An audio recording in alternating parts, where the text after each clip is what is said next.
Why does this happen? Manchester United signed Cristiano Ronaldo.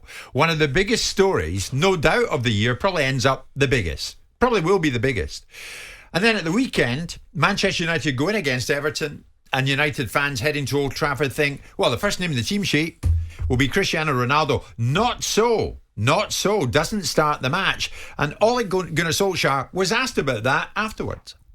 I think me and him, we understand more than the you, for example, the experts and journalists. And then it's about picking the right moments to play him, to not play him. Of course, he's not a young puppy anymore, but he's professional as ever, ready to come on, and he came on with loads of energy and attitude today as well. Danny, I'll be blunt with you here. Should he have dropped him? Should he have started him? Should he have benched him? Was he right to bench him? I would have started him because of his form. He scored the winner midweek in Champions League. He's had a great start to his career. I'd have started him, no doubt. Unless he come to me and said, I'm struggling with something, of course. But I'd have started him. Now, is he undroppable? No. No player should be undroppable. Was his performance against Villarreal, or Pogba's for that matter, because he dropped Pogba as well. So he's dropped his top goal scorer and his top assist, his top creator. He's dropped them both. So not just one, but the two most productive players in your team, he's dropped them both, which I thought was strange, the two of them at the same time. They both played poorly midweek, but Ronaldo got the winner. He's your goal scorer. You bring him in. Exactly. He's one of the best players we've ever seen in the history of football. Yeah. If he's on a good run and he's just scored the winner midweek, you play him at the weekend. Right. I think. Right. That's my feeling. Because, what's the atmosphere like in the Everton dressing room, Danny, when they hear that? He's not starting. I don't think no, because you've got Cavani there and Greenwood, and you're still thinking we've got to play well to win this game. United played well first half without him. They were the better team first half, had the best chances. And they went in 1-0. Let's get something clear. United's attacking players are of very high quality. And the fact, if Ronaldo doesn't play every game, it shouldn't really have that big an impact, especially when they're playing at home against teams they should be beating. United's biggest problem is they have not kept a clean sheet at Old Trafford in 11 games. Their biggest problem is they are too easy to play against, too easy to score against, and keep conceding stupid chances by lack of concentration. But that's not Ronaldo's fault. Exactly. So if United... Well, put it another way, would Tuchel drop Lukaku? Would Klopp drop Salah? Well, they haven't at the minute, have they? And why? Exactly. Salah gets the odd rest. Because they're not 36 years of age, for a start. And Simon, this is Ronaldo we're talking about, who's exploded on the scene again. So let's just go back. He's on a great run of form. Keep him going. I'd have played him. Absolutely. But when you've got someone like Cavani chomping at the bit, it's not. It's the over-analysis on it is too much for me. Absolutely. Because he's drawn the game, he's getting hammered for the not starting Ronaldo. Yeah. But if they would have been concentrated, it was their corner they conceded from. United's corner, it was horrendous defending. But you just said if it was you wouldn't have dropped him. I wouldn't have, no. You wouldn't have benched him. No, sure. But if they'd have won the game 1-0, this wouldn't be being talked about. But they didn't lose because Ronaldo didn't stop. Now, the argument is, so I worked with Wright the weekend. Wright was saying if Ronaldo was on the pitch, they would have been 2 or 3 ahead. We'll never know, will we? We'll never know. But what I'm saying is United's problem at the moment, the arguments and the debates shouldn't really be about is Ronaldo going to miss the odd game? Should Greenwood or Sancho play wide? Because they've got creativity in the team. Yep. Their problem is conceding goals. That's the thing that it's being brushed under the carpet. But that's not Ronaldo's problem. I mean, exactly. and should Solskjær not pick his best team? Well, it's a long season, 54. He's going to hope it's 55, 60 games. I mean, because we're talking about a slob like Cavani that scores 138 goals for PSG in 200 games, that scores 52 goals for Napoli in 69 games. A player that was heralded last year coming through the door, and I went, I'm not sure about him. Everyone went, are you mad? Have you seen the quality of this player? So, of course, we're turning around and suggesting that they're bringing in a real downer. Look, they had enough on that pitch to win that game, and it shouldn't all be about Ronaldo. The narrative that the media want to turn to is every time Ronaldo doesn't play, it'll be an extra, and this is coming from someone that doesn't pull off suggesting that Ole Gunnar Solskjær isn't good enough for that job. So the argument now is that you're going to suggest who he should pick and who he shouldn't pick. The game itself was there to be won. They had enough talent on that pitch to be able to win that game. And Danny's points are more salient than necessarily why Ronaldo should play in every single game, irrespective of whether it's Ronaldo or not. He's 36 years of age.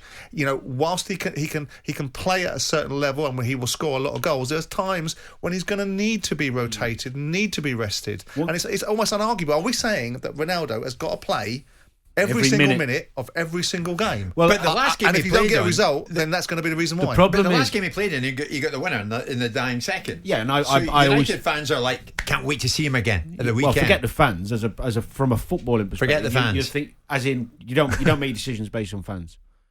You don't make decisions based on fans. Never. You've got to make a decision based. Well, on... he got the winner against Villa. That's Did you make a it on that? football decision. He's So- playing well. So why keep didn't he him make playing. it on that? Well, I would, but you don't make it on fans. If I was a United fan, I'd be more concerned that the post-match interviews saw more belief, more passion and more examination of the team's performance from Bruno Fernandes than it saw from the manager. I'll tell you the bigger problem. The bigger problem you've got as a manager who's under pressure to win things at a massive club is when your best player, Ronaldo, you've just signed and everyone worships, walks off at the end, throwing his toys out the pram, muttering and spluttering. And the reason he's fuming, can hide behind, we drew the game, so I'm angry. He didn't, he hasn't come out and said anything, but he's fuming because he didn't play. Yeah. Forget what Solskjær says in the interview after. I'm telling you now, Ronaldo is fuming because he didn't play. And then you've got this problem now, this narrative builds going, is it Ronaldo fuming with the manager? I'll tell you this much, and I will be absolutely... Obviously, Ronaldo's going to go away and play for Portugal, I'm assuming. He will start the next 3 or 4 games, no doubt. Irrelevant of how well he plays or doesn't play. Whether he comes back off international duty after playing 2 lots of 90 minutes, he will start him next game because he was fuming. So was that a mistake? I know it's easy in But that's not hindsight. right, Was Danny, it? is But it? surely, No, Simon, that's surely it was a mistake. And it spins off when people turn around and say, he was merely cheering from the technical area like he did for Portugal when they won the Euros. I don't care what he did for his country. I care what he does for arguably the biggest football club in the world, not in performance terms right now, but in terms of stature and representation. And if you've got a manager that's being superseded by the player, the manager needs to be the biggest personality, the biggest image in people's minds. We all know that the talent wins the games, but ultimately he needs to be P.T. Barnum, not Ronaldo. He needs to be the circus master. But that's why I'm saying it's a problem. And it's a problem. And it's a problem that will be built up and spun up, and it will be his undoing. Exactly. It'll be his undoing. Who's undoing? Ole Gunnar Solskjær. So that signing of Ronaldo will be his undoing, because it will be the narrative, it will be the stick that's used against him every single time something doesn't work the way it should do. Ronaldo's part of a team. He's Are a you superstar. surprised it's used against him this Monday morning, No, Simon? When am they I go out and they surprised? don't beat Everton and they don't start Ronaldo. Well, I'll tell you why I'm not surprised, because if the player walks off the pitch giving it to Bigham because he's not happy about it, rather than towing the line and showing a little bit of respect to the manager that's picked him or not picked him, you're going to have this. You're going to have the opportunity for journalists to come in and say, look at what he's doing. There's a rift developing. Look what Ronaldo's been looked at. All of a sudden, it'll be Ronaldo against the manager, or it'll be what's happening between Ronaldo. And so Ole Gunnar Solskjær's going out, and I listened to the point I made was about Bruno Fernandes. I was more interested in listening to the situation with Bruno Fernandes talking about the performance of the team. He played well talking about the lack of return in these games and the real disappointment he felt, rather than the grinning, gurning Norwegian that's talking about what's happening with this young pup or not young pup and how he knows better than the so-called experts. Well, I think if we just take it back a step, there's one thing I would say, that when I saw the team, and I saw United play midweek and they were poor, and Ronaldo didn't play well, but he did get the winner. Pogba didn't play well. Right. They're not a good side at the moment. Right. Really. No, hold on. So when I saw the team, I actually thought to myself, fair play to you, Solskjær. Fair play for having the gumption to go, you two aren't playing. Yeah. Now, when I saw Ronaldo coming on... Has he done that? Or is he just rotating? Either way, he's still got to make the decision. And he left himself wide open to what we're talking about Yeah, today. true. At least he showed some kahunas to go, actually, I wasn't that pleased with you midweek. I know you got the win, but I'm going to leave you out today. And if we need you, we'll bring you on. But you said that was the wrong decision. Can we just say something else as well? You know, But didn't you? You said that was the wrong decision. I'd have played him. Right. But you know when they brought Ronaldo on? But with respect, that's why you're not a manager, because there's one thing looking from the outside in as a player saying that's why I'll do Correct. something. And I There's don't another see thing. them train. But Ronaldo came on the pitch, Jim. Let's get this. Let's get back to the game. Ronaldo came on the pitch. Manchester United were winning the game 1-0. They weren't losing. They weren't struggling to make chances. Good point. They were winning the game when he was on the pitch.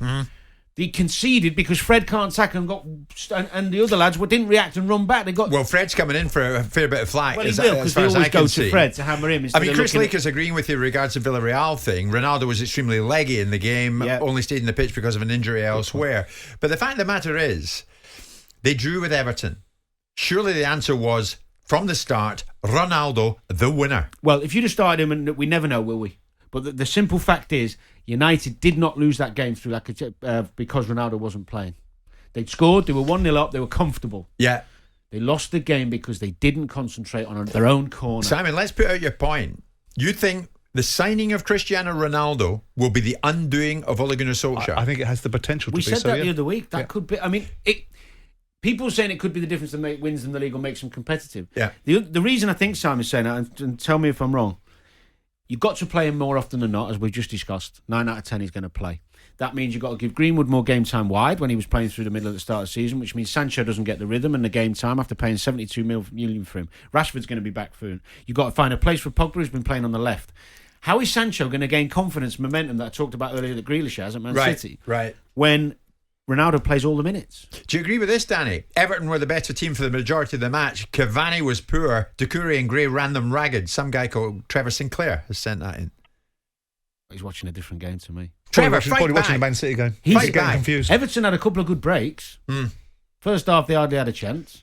Second half, they had 2 chances. Should have scored. Well, let's put it out there. Simon, you think Everton were not the better team. the signing of Ronaldo could be the undoing of Solskjær? Jim White and Simon Jordan. Monday to Thursday morning, 10 till 1. On AM, on DAB, via the talkSPORT app and on your smart speaker. talkSPORT.